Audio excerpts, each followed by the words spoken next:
끔찍한 사건. 수족관의 상어가 예상치 못하게 사람의 팔을 토해내 관광객들이 공포에 질려 도망쳐. 사람들이 포획된 사나운 상어를 신기하게 바라보던 분비는 수족관에서 상어가 갑자기 밧줄이 묶인 상태로 온전한 인간의 팔 하나를 토해냈다. 이 사건은 방문객들을 충격에 빠뜨렸고 경찰은 곧바로 이 팔에 얽힌 미스터리를 조사하기 시작했다.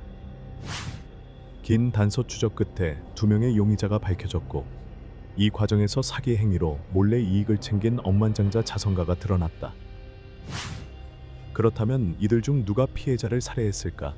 그들 사이에는 어떤 숨겨진 갈등이 있었을까? 왜 상어의 뱃속에서 인간의 팔이 발견되었을까? 계속 지켜봐 주시고 최신 범죄 이야기 업데이트를 위해 좋아요, 구독을 잊지 마세요. 실제 범죄 사건을 2D 스타일로 각색한 작품입니다. 이야기는 그해 4월 17일 호주 시드니 근처 쿠지비치에서 약 3km 떨어진 곳에서 어부벌 합선이 좋은 어획을 기대하며 그물을 던졌을 때 시작된다. 뜻밖에도 그의 어망에 한 마리의 타이거 상어가 걸렸다. 이 상어는 길이 4m, 무게 500kg이 넘는 타이거 상어였다. 어부는 상어를 다른 어획물들과 함께 버리는 대신 그물을 벗겨 쿠지 수족관의 전시용으로 기증하기로 결정했다. 이곳은 많은 방문객을 끌어모으는 인기 있는 휴양지였다. 당시 시드니는 중요한 문제에 직면해 있었다. 해변에서 놀던 많은 젊은이들이 상어의 치명적인 공격을 받고 있었던 것이다. 그 결과 사람들은 상어의 위협에서 벗어나 안전하게 관찰할 수 있도록 수족관을 방문하도록 권장받았다. 그러나 1935년 4월 25일 어부의 그물에 잡힌 지 불과 8일 만에 상어가 이상 행동을 보이기 시작했다. 상어는 에너지를 잃고 식욕을 잃었으며 일주일 전 시설에 처음 도착했을 때와는 전혀 다른 모습을 보였다. 상어는 길이 25피트의 수조에서 천천히 움직이며 벽에 부딪히거나 수조 바닥에 가라앉았다. 마치 무거운 무언가가 그를 짓누르고 있는 것처럼 헤엄쳤다. 갑자기 상어는 몸을 뒤틀며 고통스러운 듯 몸부림치기 시작했다. 한동안 고군분투하다가 멈추더니 거품이 사라지고 무언가가 수면 위로 떠올랐다. 그것은 인간의 팔이었다. 정확히 말하자면 타이거 상어가 온전한 왼팔을 토해낸 것이었다. 팔은 거의 온전한 상태였고 심지어 새겨진 문신과 손목에 묶인 밧줄도 여전히 식별할 수 있을 정도였다. 이 예기치 못한 사건에 모두가 경악했고 밧줄은 첫 번째 의심스러운 단서가 되었다. 그러나 당시 상어와 관련된 사망사고가 흔했기 때문에 많은 이들은 단순히 상어에게 공격당한 불운한 사람의 팔일 것이라고 추정했다. 그렇다 하더라도 경찰은 팔의 주인을 확인해야 했다. 그들은 이 기묘한 왼팔에서 지문을 추출하려 시도했다. 그러나 지문은 상어의 강한 위액 때문에 파괴된 상태였다. 결과적으로 수사팀은 희생자를 신원 확인할 수 없었다. 반면 지문은 없어졌지만 2명의 권투 선수가 싸움을 준비하는 모습이 새겨진 문신은 여전히 보존되어 있었다. 경찰이 단서를 찾기 위해 애쓰고 있던 중 타이거 상어가 팔을 토한 지 3일 만에 쿠지 수족관 직원들이 알 수 없는 이유로 상어를 죽이고 해부했다. 이 행동은 사용할 수 있는 유일한 증거를 파괴해 수사를 더욱 어렵게 만들었다. 그러나 타이거 상어의 해부는 중요한 사실을 밝혀냈다. 상어의 위장 안에는 다른 신체 부위가 없었다는 것이다. 더 놀라운 것은 타이거 상어가 인간의 팔과 직접 관련된 원인이 아니었다는 사실이었다. 상어의 위 속에는 또 다른 작은 상어가 들어있었다. 조사 결과 타이거 상어는 잡히기 전에 작은 상어를 삼켰고 인간의 팔은 원래 그 작은 상어가 먹은 것이었다는 사실이 드러났다. 그렇다면 작은 상어가 사람을 먹은 범인이라고 결론 내릴 수 있을까? 실제로 팔에는 상어에게 공격당했다는 흔적이 없었다. 특히 팔의 절단면은 깨끗했고 상어의 이빨 자국이 아닌 날카로운 도구로 절단된 것이 명확했다. 이 시점에서 사건은 단순한 사고가 아닌 살인 사건으로 전환되었다. 이 이야기는 언론에 의해 널리 보도되었고 곧 대중의 큰 관심사가 되었다. 그러나 누가 팔을 잘라 바다에 던졌고 그것이 작은 상어에게 먹히고 나중에 타이거 상어에게 삼켜지게 했을까? 경찰이 사건의 실마리를 찾으려 애쓰고 있던 중 에드윈 스미스라는 남자가 예상치 못하게 경찰에 연락을 취했다. 에드윈 스미스는 신문을 읽고 상어가 토해낸 팔이 몇 주째 실종된 그의 형제 제임스 스미스의 것임을 알아보았다고 말했다. 에드윈은 경찰에게 자신과 형제가 함께 찍힌 사진을 보여주었다. 그 사진 속에서 제임스의 팔에는 상어가 토해낸 팔과 정확히 동일한 문신이 새겨져 있었다. 경찰은 면밀한 조사와 비교를 통해 그 팔이 제임스 스미스의 것임을 확인했다.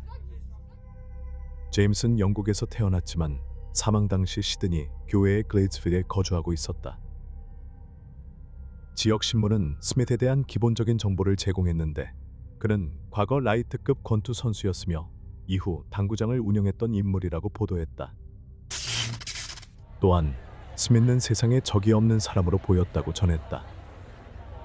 그러나 이는 완전히 정확하지 않았을 수 있다. 제임스는 몇 년 전 불법 도박에 연루된 적이 있었기 때문이다. 모호한 세부 사항은 제쳐두고 경찰은 제임스의 행적을 추적하여 중요한 단서를 발견했다. 그해 4월 7일 제임은 시드니 남부 교회 커널라의 세스 호텔에서 파트릭과 술을 마시고 카드놀이를 하는 모습이 마지막으로 목격되었다. 이를 바탕으로 제임스가 마지막으로 만난 사람인 패트릭 브레이디가 주요 용의자로 간주되었다. 패트릭은 이전에도 몇 건의 전과가 있었던 음흉한 인물이었다. 경찰 조사에 따르면 패트릭은 제임스가 실종된 이후 이전에 살던 아파트에서 살기를 멈췄다. 더욱 수상한 점은 제임스가 실종된 당일 패트릭이 커널라의 탈론비 스트리트에 있는 작은 집을 임대했다는 것이다. 경찰이 집주인에게 질문했을 때 매트리스와 금속 침대 하나가 사라졌다는 대답을 들었다.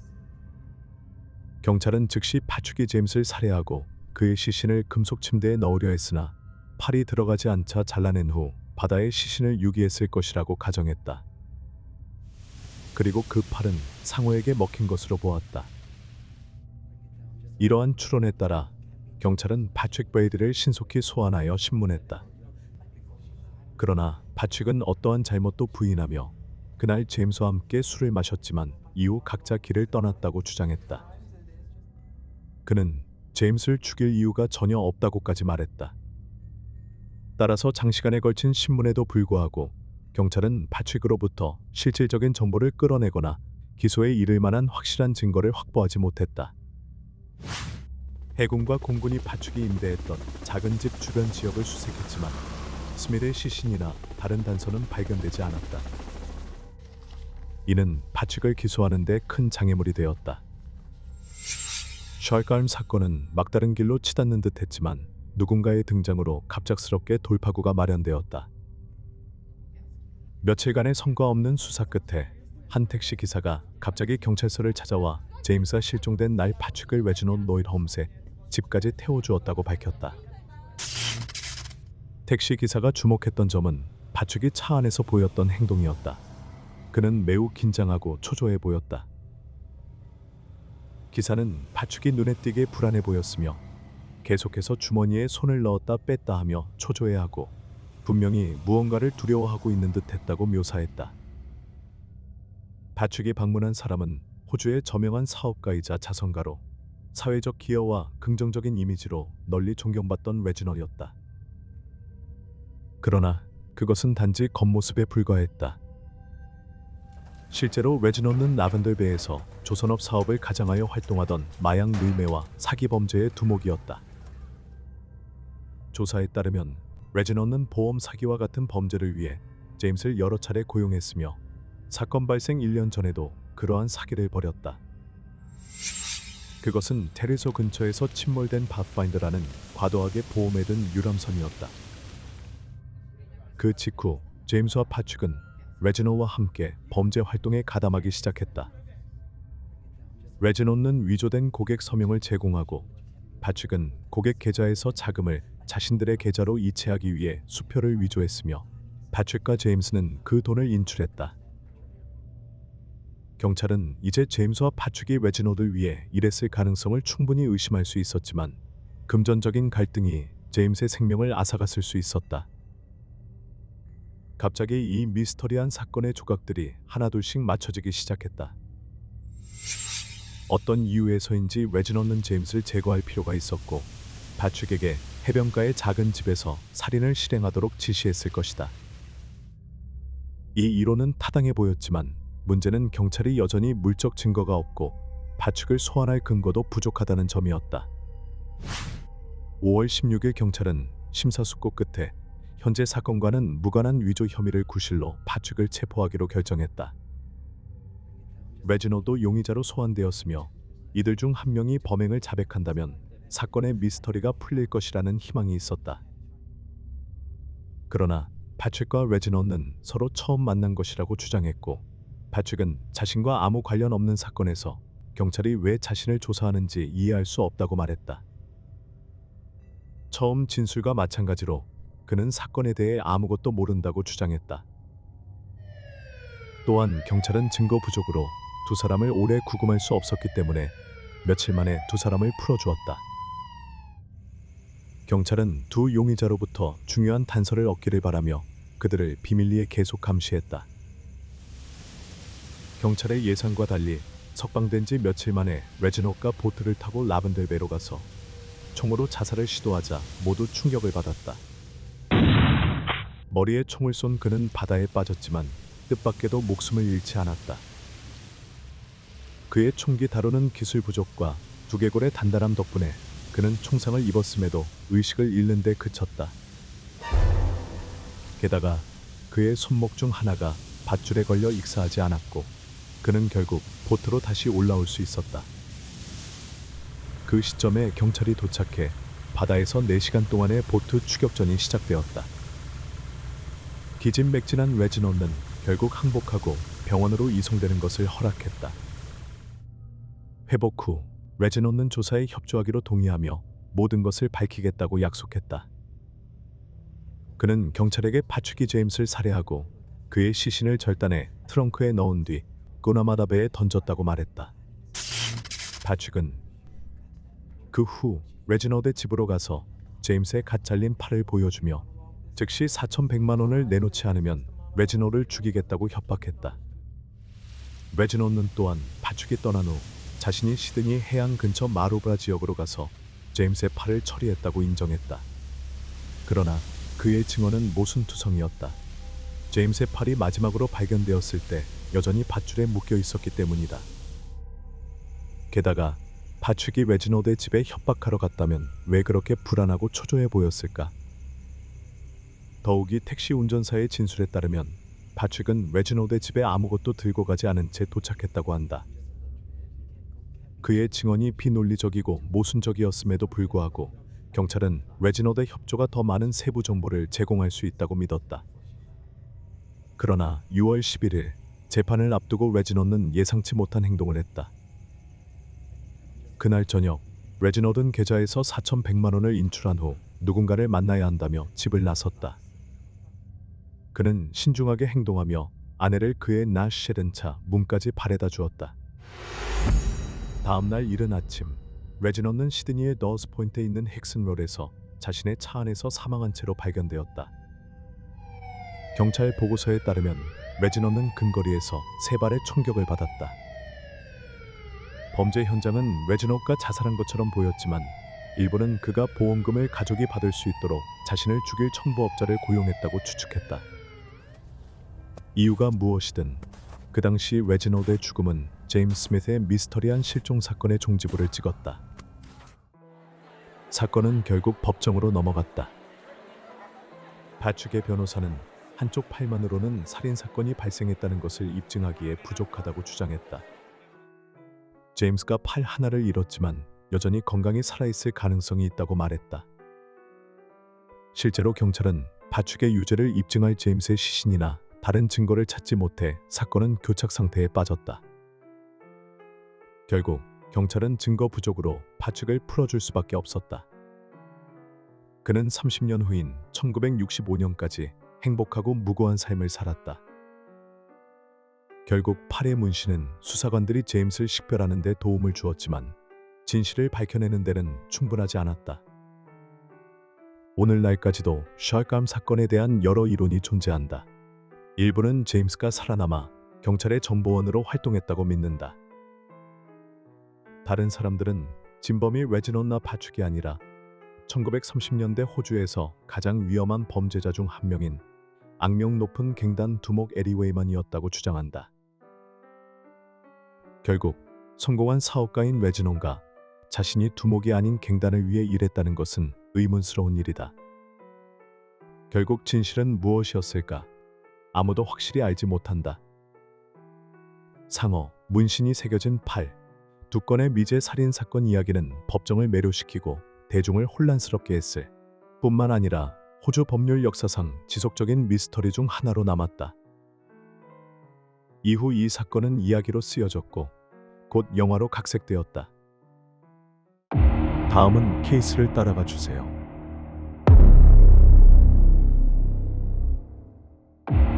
아름다운 며느리를 질투한 시어머니가 아들과 함께하려고 그녀를 살해했다. 어느 7월 말밤, 경찰은 화재 신고를 접수했습니다. 현장에 도착했을 때 불길이 이미 영국의 가장 호화로운 동네 중 한 집을 삼켜버렸고 소방대는 재빨리 화재를 진압했습니다. 불이 진압된 후 끔찍한 발견이 이루어졌습니다. 집주인이자 아름다운 독일 여성인 그녀가 집안에서 숨진 채 발견된 것입니다. 더 충격적인 것은 그녀가 먼 길을 온 잔인한 시어머니에게 잔혹한 폭행을 당한 뒤 숨졌다는 사실이었습니다.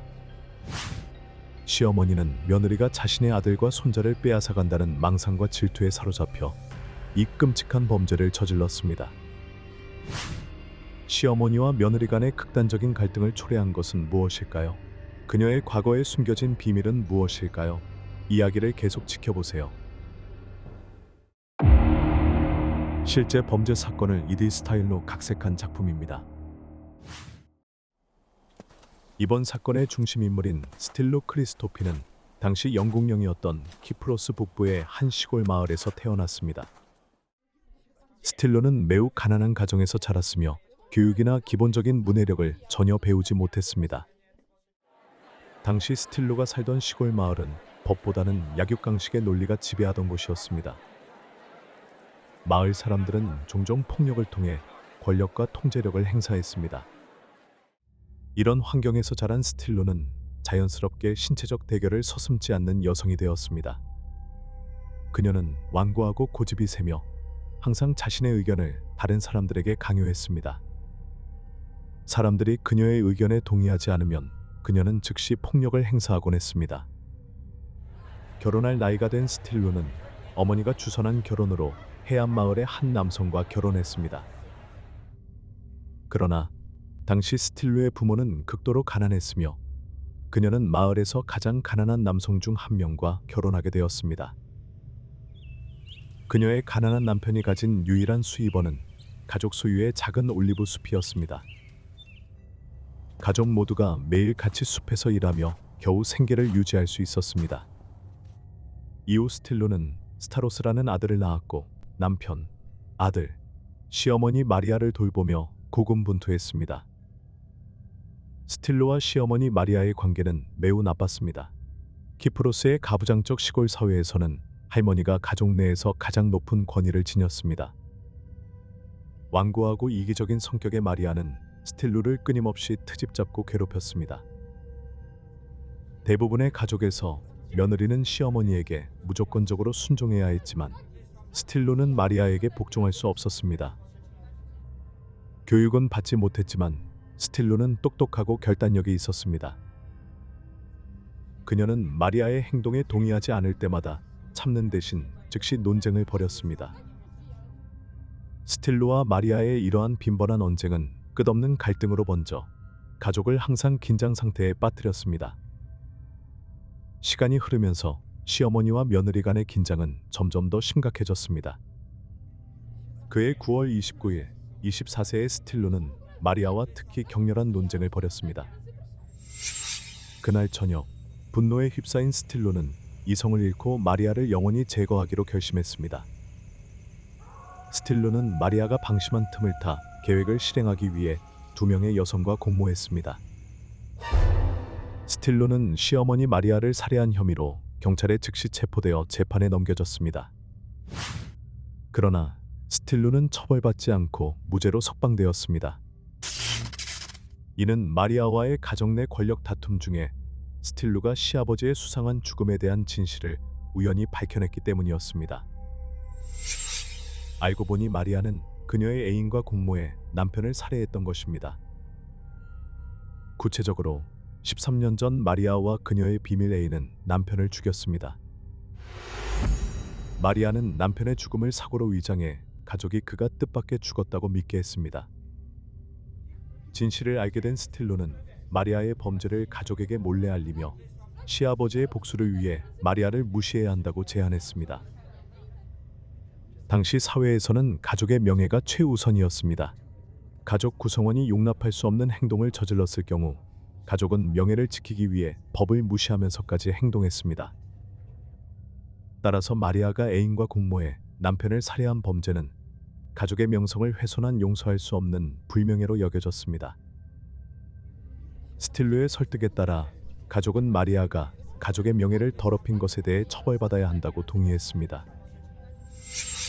마침내 그해 9월 29일 2명의 여성 이웃의 도움을 받아 스틸로가 마리아를 죽인 행위는 마리아를 책임지게 하는 정의로운 행동으로 여겨졌습니다. 결과적으로 키프로스 법원은 스틸로의 행위를 정당화하며 무죄를 선고했고 그녀를 석방했습니다. 재판이 끝나자마자 충격을 받은 스틸로의 남편은 그녀와 아들 스타로스를 떠났습니다. 아들을 혼자 키워야 했던 스틸로는 더욱 강해질 수밖에 없었습니다. 시간이 지나 스타로스가 청소년기에 접어들면서 그는 더 이상 시골 마을에서 어머니와 함께 살고 싶어 하지 않았습니다. 다른 젊은이들처럼 스타로스는 도시 생활을 꿈꿨고 어머니의 반대에도 불구하고 도시로 떠나 웨이터로 일하며 돈을 모으기 시작했습니다. 얼마 지나지 않아 제2차 세계대전이 발발하자 스타로스는 웨이터로 번 돈을 사용해 런던으로 이주한 젊은이들 물결에 합류했습니다. 당시 키프로스는 영국의 보호령이었기 때문에 젊은 키프로스인들은 영국으로 이주하는데 문화적 이질감을 거의 느끼지 않았습니다. 런던에서 스타로스는 육체적으로 힘든 노동을 하며 생계를 이어갔습니다. 이전의 웨이터 경험을 살려 그는 런던의 최고급 클럽 중 하나인 카페 드 파리에서 웨이터로 일자리를 얻었습니다. 올리브빛 눈동자와 따뜻한 미소를 가진 스타로스는 여성들에게 매우 매력적이었습니다. 그가 일하는 고급 클럽에서 스타로스는 많은 매혹적인 여성들을 만났습니다. 그중 스타로스는 독일 출신 모델인 헬라 블라이허에게 특별히 관심을 갖게 되었습니다. 헬라는 제2차 세계대전 발발 전에 독일에서 영국으로 이주한 여성이었습니다. 스타로스는 고향을 떠난 경험을 공유한 헬라와 사랑에 빠졌습니다. 헬라 역시 스타로스에게 마음이 끌렸고 곧 두 사람은 연인 관계로 발전했습니다. 1년 후 스타로스와 헬라는 결혼하며 주변 사람들의 부러움을 받았습니다. 얼마 지나지 않아 젊은 부부는 세 자녀를 두었고 더 나은 미래를 위해 함께 저축하기 시작했습니다. 스타로스는 카페 드 파리에서 일하며 많은 유명인들과 교류했고 헬라는 패션 매장에서 일했습니다. 결혼 11년 후 부부는 런던의 가장 부유한 지역 중 하나인 햄프스테드 히스 공원 근처에 호화로운 집을 구입했습니다. 스타로스와 헬라는 열심히 일했고 여가 시간에는 우아한 새 집에서 아이들과 함께 시간을 보내며 즐거운 시간을 보냈습니다. 그들의 가족은 매우 행복해 보였지만 안타깝게도 그 행복은 오래가지 못했습니다. 스타로스가 영국에서 행복한 날들을 보내는 동안 그의 어머니 스틸로는 키프로스에서 외로움을 느꼈습니다. 스타로스가 영국으로 이주한 지 12년이 지났지만 그는 한 번도 고향으로 돌아오지 않았습니다. 게다가 스틸로는 아들이 키프로스 여성이 아닌 외국 여성과 결혼한 데 대해 깊이 불만을 품고 있었고 결혼식에 초대받지 못한 것에 분노했습니다. 그러던 어느 날 스틸로는 멀리 영국에 있는 아들로부터 편지를 받았습니다. 그 편지에서 스타로스는 어머니가 자신을 방문하기를 바란다는 소망을 담았습니다. 편지를 읽고 스틸로는 아들이 마침내 자신에게 연락했다는 사실에 기뻐했습니다. 그녀는 키프로스를 떠난 적이 없었음에도 불구하고 아들과 손자들을 만나기 위해 영국으로 여행을 떠나기로 결심했습니다. 그의 스틸로는 생애 처음으로 고향을 떠나 12년 만에 아들 스타로스, 며느리 헬라, 그리고 3명의 손주들과 재회하기 위해 런던으로 갔습니다. 평생 시골에서만 살아온 그녀에게 런던의 화려함과 웅장함은 압도적으로 느껴졌습니다. 또한 아들과 며느리의 생활 방식이 키프로스와는 너무나 다르다는 사실에 충격을 받았습니다. 손주들은 집에서 영어를 사용하며 완전히 영국 아이들처럼 생활했습니다. 며느리 헬라는 다른 종교를 따랐고 외국인이었기에 키프로스의 모국어인 그리스어를 전혀 할 수 없었습니다. 강압적인 성격을 가진 스틸로는 아들의 가정에서 모든 것을 바꾸기로 마음먹었습니다. 그녀는 아들과 손주들이 키프로스 전통을 따르고 최소한 집에서는 그리스어를 주 언어로 사용하라고 요구했습니다. 스틸로는 가정에 간섭하며 헬라로부터 육아, 요리, 기타 집안일을 빼앗았습니다. 헬라는 깊은 불만을 느꼈지만 시어머니가 키프로스로 돌아가기를 기다리며 참았습니다. 그러나 스틸로가 갑작스럽게 키프로스로 돌아가지 않겠다고 선언하자 헬라는 절망에 빠졌습니다. 한때 행복했던 스타로스와 헬라의 집은 스틸로의 존재로 인해 긴장감이 감도는 시한폭탄이 되었습니다. 헬라는 시어머니의 통제적인 행동을 1년간 견디며 우울증에 빠졌습니다. 충돌을 피하기 위해 헬라는 퇴근 후나 주말에 아이들과 집 밖에서 시간을 보내는 일이 잦아졌습니다. 그해 7월, 헬라와 남편 스타로스는 그의 어머니에게 키프로스로 돌아가 달라고 요청했지만 스틸로는 떠날 기색이 보이지 않았습니다. 더 이상 견딜 수 없었던 헬라는 남편에게 아이들과 함께 독일로 떠날 계획을 알리며 가족 방문을 이유로 들었습니다. 그녀는 남편에게 자신과 아이들이 8월 12일 독일로 떠날 것이라고 말했습니다. 스타로스는 헬라와 아이들이 안전하게 영국을 떠난 후 어머니와 부드럽게 이 문제를 논의하겠다고 약속했습니다. 그러나 스틸로는 며느리가 손주들을 독일로 데려갈 계획을 알게 되었습니다. 그녀는 스타로스에게 전화를 걸어 특히 손주들이 집을 떠나는 일은 절대 없을 것이라고 선언했습니다. 헬라의 행동에 분노한 스틸로는 영원히 아들과 손주들과 함께 영국에 머물 수 있는 방법을 강구했습니다. 스틸로가 떠올린 유일한 해결책은 아들의 삶에 개입하는 외부인 헬라를 제거하는 것이었습니다. 그녀는 헬라가 사라지더라도 자신이 손주들을 잘 돌볼 수 있다고 생각했습니다. 그녀는 헬라가 가족에서 사라진다는 생각에 점점 집착하게 되었습니다. 그해 7월 29일 저녁, 스타로스는 오후 8시에 카페드 파리로 출근했습니다. 남편이 떠난 뒤 헬라는 아이들을 재우고 집을 청소한 뒤 잠자리에 들 준비를 했습니다. 이때 스틸로는 천천히 헬라에게 다가갔습니다. 그녀는 며느리가 방심한 틈을 타 공격을 가했습니다. 헬라가 쓰러지자 스틸로는 즉시 그녀의 결혼 반지를 빼고 그녀를 밖으로 끌고 나갔습니다. 스틸로는 헬라를 정원으로 끌고 가 불을 질렀습니다. 이웃은 불길을 목격하고 헬라가 당시 패션 매장을 운영하고 있었기 때문에 마네킹을 태우는 것으로 생각했습니다. 적을 처리하려던 스틸로의 계획은 불길이 예상치 못하게 커지면서 틀어지고 말았습니다. 불을 끌 수 없었던 그녀는 결국 도움을 요청하며 소리를 질렀습니다. 이웃들은 화재를 빠르게 신고했고 소방대가 현장에 도착해 불을 껐습니다. 불이 꺼진 뒤 현장에서 헬라의 시신이 발견되었습니다. 경찰은 즉시 스타로스에게 연락해 상황을 알렸습니다. 소식을 들은 스타로스는 새벽 3시 30분에 집에 도착했고 아내 헬라가 사망한 현장을 목격했습니다. 비탄에 빠진 스타로스는 아내의 비극적인 죽음에 울부짖었습니다. 경찰은 슬픔에 잠긴 스타로스에게 조심스럽게 접근해 그의 어머니를 조사하기 위해 통역사를 요청했습니다. 갑자기 스틸로는 경찰의 질문에 혼란스러워하는 모습을 보이며 아무것도 모른다고 주장했고 불길을 보고 도움을 요청하기 위해 밖으로 나왔을 뿐이라고 말했습니다. 수상함을 느낀 경찰은 즉시 집을 수색했습니다. 그들은 집안에서 싸움의 흔적을 발견하고 불이 의도적으로 질러졌음을 확인했습니다. 결국 경찰은 당시 집에 있던 스틸로를 주요 용의자로 지목하고 수사를 시작했습니다. 부검 결과 헬라는 화재로 사망한 것이 아니라 그 이전에 공격을 당했음이 밝혀졌습니다. 경찰은 곧 헬라의 결혼 반지를 스틸로의 침실에서 발견했습니다.